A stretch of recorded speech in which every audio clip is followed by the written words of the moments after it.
An arc fault circuit interrupter, known as an AFCI device, is generally not recommended for installation in a hallway outlet when that outlet supplies power to bedroom outlets. The primary reason behind this recommendation involves the fundamental purpose of AFCI devices, which is to detect and interrupt electrical arcs. These arcs are often precursors to electrical fires. Placing an AFCI device in a hallway outlet to protect bedroom outlets presents several challenges. Firstly, the origin of electrical arcs detected in the hallway may not necessarily stem from issues within the bedrooms themselves. Hallways are susceptible to arcs caused by factors like loose electrical connections or damage to the wiring specifically within the hallway circuit. Therefore, an AFCI device in the hallway might respond to these localized issues rather than providing the intended protection for the bedroom circuits. Secondly, AFCI devices are designed to be highly sensitive to variations in electrical current. This sensitivity can lead to what is known as nuisance tripping. Nuisance tripping occurs when the AFCI device interrupts the power supply even when there is no actual electrical fault present. Many household appliances, especially those with inductive loads such as motors and transformers, can cause temporary fluctuations in the electrical current. These fluctuations can be misinterpreted by the AFCI device as an arc fault, leading to unnecessary interruptions of power to the bedroom outlets. Thirdly, the presence of an AFCI device in a hallway outlet can potentially interfere with the operation of ground fault circuit interrupters, or GFCIs, which may be installed in the bedrooms. GFCIs are crucial safety devices designed to protect against electrical shock, particularly in damp or wet locations like bathrooms. If an AFCI device interferes with the functioning of a GFCI, it could compromise the electrical safety of the occupants. Instead of using an AFCI device in the hallway outlet to protect bedroom circuits, there are alternative, more effective solutions. One recommended option is to install an AFCI circuit breaker in the electrical panel. This type of circuit breaker provides arc fault protection for the entire circuit, encompassing both the hallway and the bedroom outlets. By placing the AFCI protection at the source, you can ensure that the entire circuit is protected against arc faults without being as susceptible to nuisance tripping from hallway-specific electrical events. Another recommended safety measure involves installing GFCI outlets in the bedrooms themselves. GFCI outlets are particularly beneficial in bedrooms, especially if they contain areas near water sources or have appliances that could pose a shock hazard. GFCI outlets will protect from ground faults and are a good safety option to have in bedrooms. In addition to these safety measures, it's crucial to conduct regular inspections of the electrical wiring and connections throughout the hallway and the bedrooms. Regular inspections can help identify potential problems that could lead to electrical hazards. Look for signs of damage, such as frayed wires, loose connections, or cracked outlets. If you notice any issues, it's essential to address them promptly to prevent electrical fires or other safety hazards.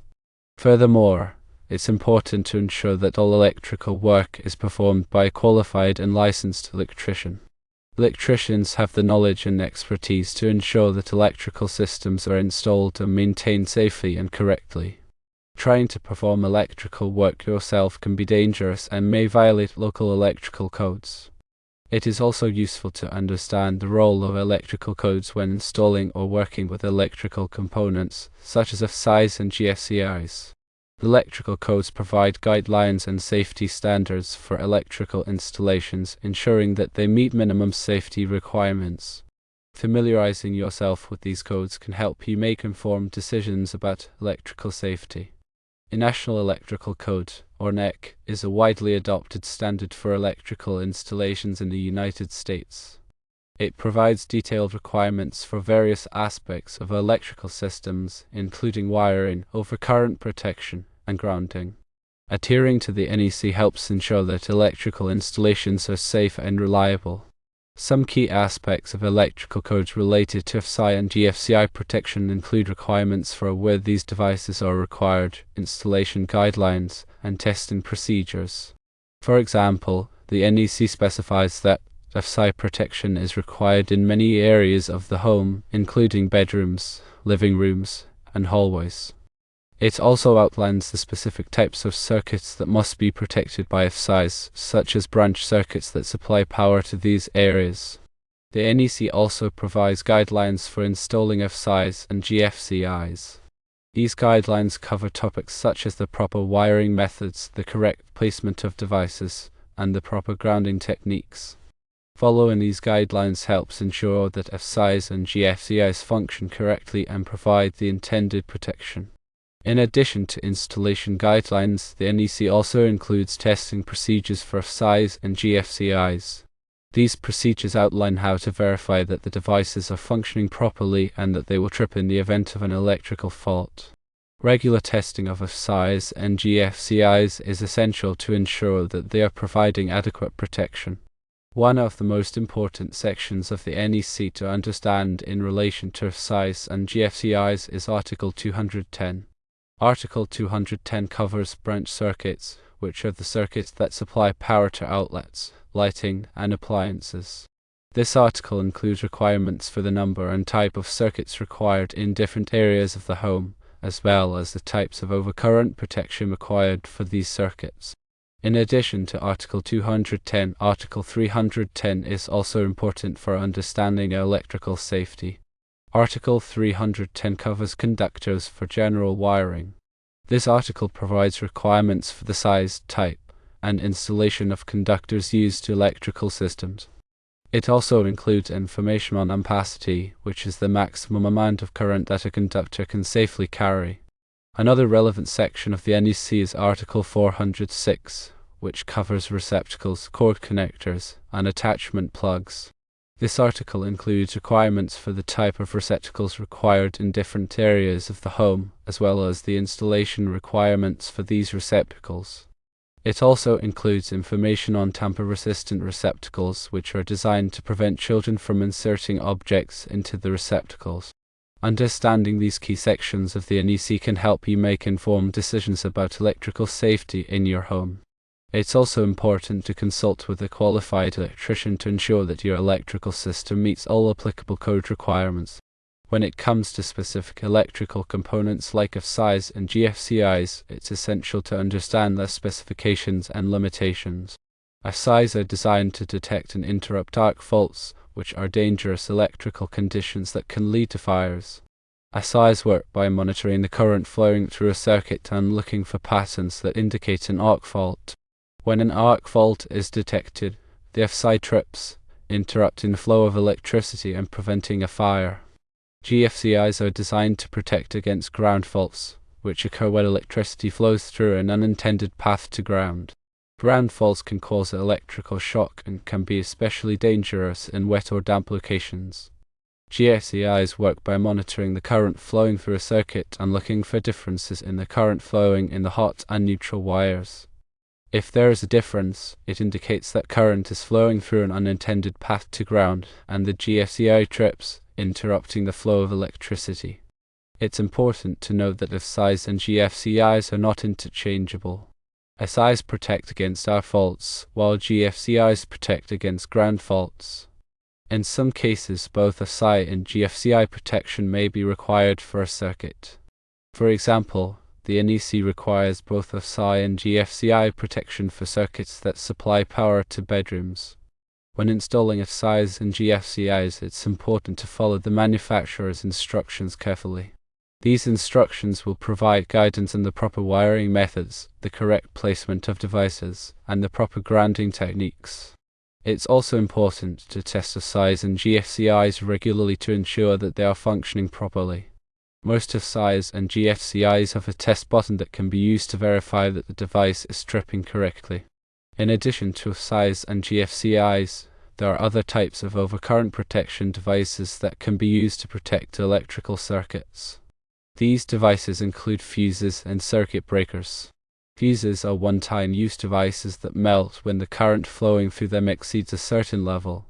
Circuit breakers are reusable devices that trip when the current flowing through them exceeds a certain level. Circuit breakers can be reset after they trip, while fuses must be replaced. Both fuses and circuit breakers are designed to protect against overloads and short circuits. Overloads occur when the current flowing through a circuit exceeds the ampacity of the wires. Short circuits occur when there is a direct connection between two wires that are at different voltages.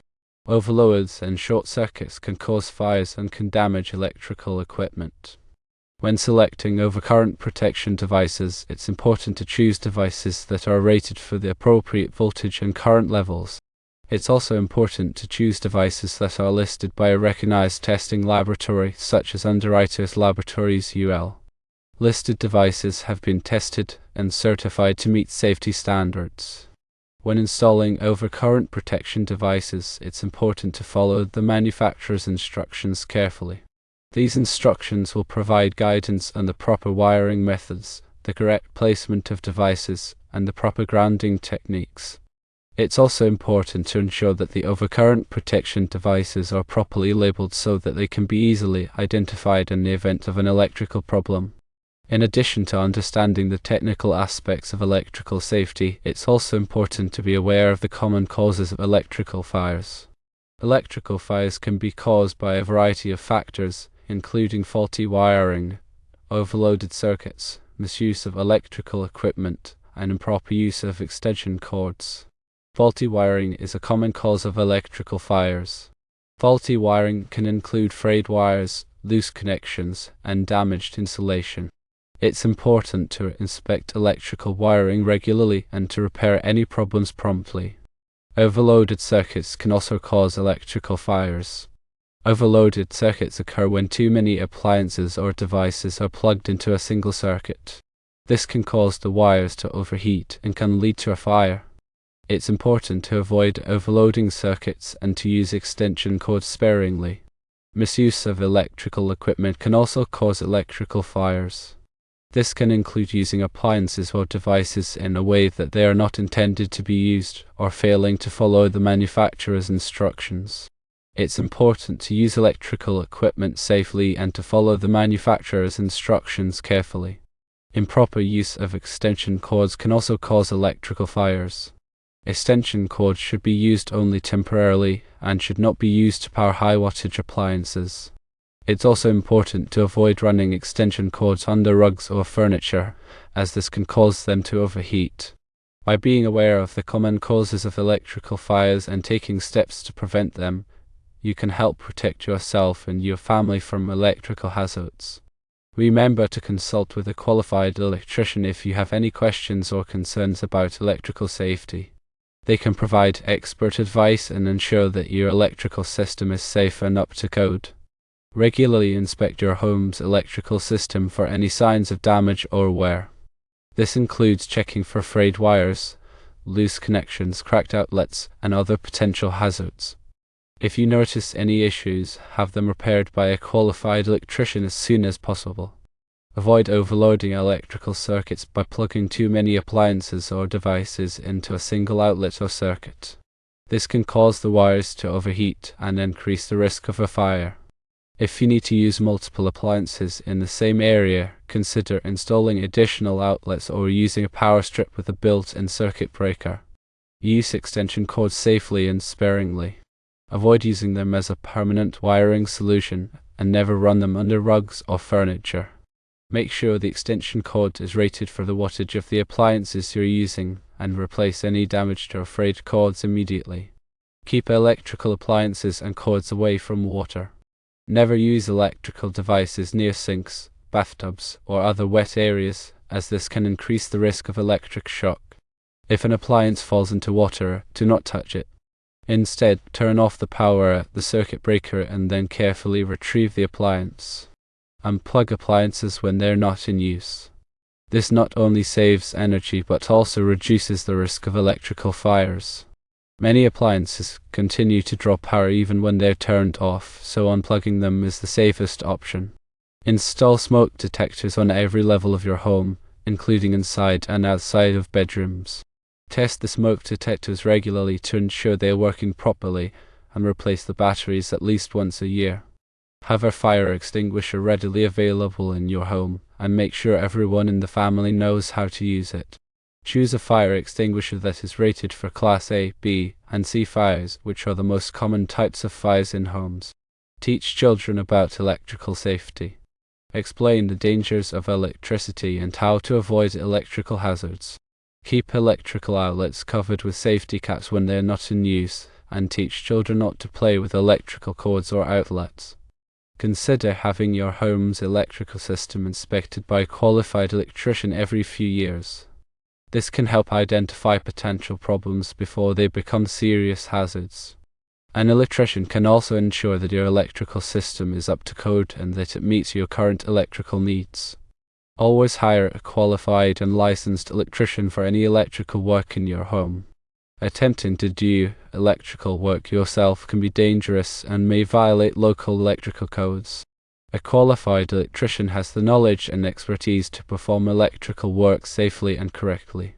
Be aware of the warning signs of electrical problems. These signs can include flickering lights, burning smells, sparking outlets, and frequent tripping of circuit breakers. If you notice any of these signs, have your electrical system inspected by a qualified electrician as soon as possible. By following these safety tips, you can help protect yourself and your family from electrical hazards and prevent electrical fires in your home. Remember that electrical safety is an ongoing process, and it's important to stay informed and take precautions to ensure the safety of your home's electrical system.